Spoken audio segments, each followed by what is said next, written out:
आजपासून कोल्हापूर आणि तिरुपती विमान सेवा ही बंद होणार आहे। कोल्हापुरातून उड्डाण करणारी इंडिगो कंपनीची विमान सेवा ही बंद होणार आहे।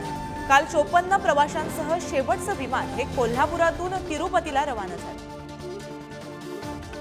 तर कोल्हापुरातून उड्डाण करणारी ही जी विमान सेवा आहे ती बंद झाली आहे। याबाबत अधिक माहिती जाणून घेऊ आमचे प्रतिनिधी शेखर यांच्याकडून। शेखर, कोल्हापुरातून उड्डाण करणारी इंडिगोची विमान सेवा बंद आहे, काय अधिकची अपडेट?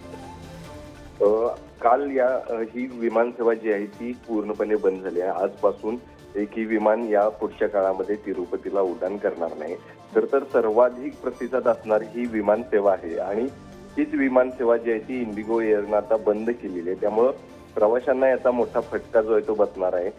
गेल्या अनेक दिवसांपासून ही विमान सेवा जी आहे ती कोल्हापूरमध्ये कार्यरत होती, मात्र तीच विमान सेवा या ठिकाणी बंद झालेली आहे। काही दिवसांपासून ही विमान सेवा बंद होणार असल्या संदर्भातलं पत्रक देखील सर्वत्र व्हायरल झालं होतं आणि त्यानंतरच खरं तर अनेक प्रवाशातून ही मागणी देखील पुढे येत होती की ही विमान सेवा कायमस्वरूपी बंद न करता यावरती काहीतरी पर्याय काढावा।